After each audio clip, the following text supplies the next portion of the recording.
பிரியமானவர்களே, இயேசு கிறிஸ்து உங்க மேல ரொம்ப அன்பு வச்சிருக்கிறத மாத்திரம் அல்ல, உங்களுடைய பலனும் அவருக்கு தெரியும், பலவீனமும் தெரியும். அதுக்கு ஏற்றபடி பேசி நம்மளை பலப்படுத்துகிறவர். சரியா?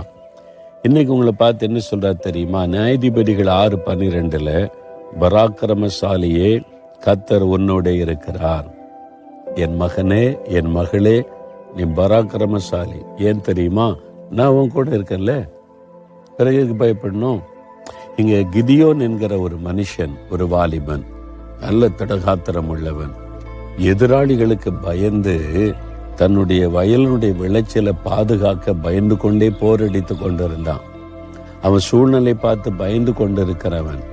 எதிராளி வந்துருவாங்களோ, என்ன ஆகுமோ நீ. ஆனா ஆண்டவர் சொல்றாரு, நீ பராக்கிரமசாலி, ஒண்ணுக்கும் பயப்படாதுன்றாரு. நீங்க பயந்துகிட்டு இருக்கீங்களா?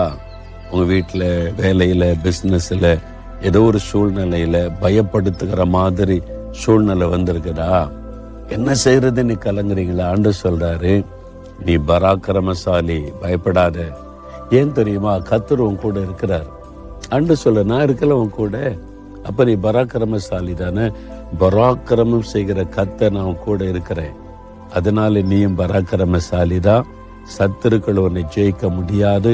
சாத்தான் எத்தனை போராட்டம் கொண்டு வந்தாலும், உன்னை பயப்படுத்த முடியாத காரியம் செய்தாலும் பயப்படாத. நான் ஒரு பராக்கிரமசாலி, பராக்கிரமசாலியா இருக்கிற கர்த்தர் என்னோடு இருக்கிறார். நீ தைரியமா சொல்லு. அப்போ உனக்குள்ள ஒரு புது பலன் வரும். சரியா? இன்னைக்கு சொல்றீங்களா? நான் சோர்ந்து போக மாட்டேன், பயப்பட மாட்டேன். கர்த்தர் என்னை பராக்கிரமசாலியாய் வைத்திருக்கிறார், கர்த்தர் என் கூட இருக்கிறான்னு சொல்றீங்களா? விசுவாசம் அப்பதான் நடுங்குவான்.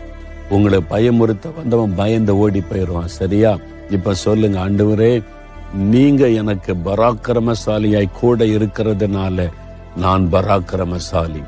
சாத்தான் என்னை மேற்கொள்ள முடியாது, எந்த போராட்டம் என்னை ஜெயிக்க முடியாது, எந்த உபத்திரம் என்னை சோர்ந்து போக பண்ண முடியாது.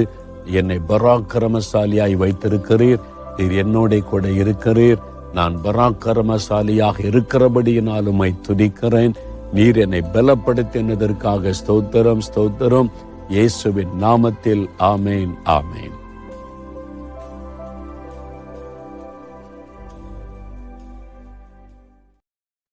Share chat.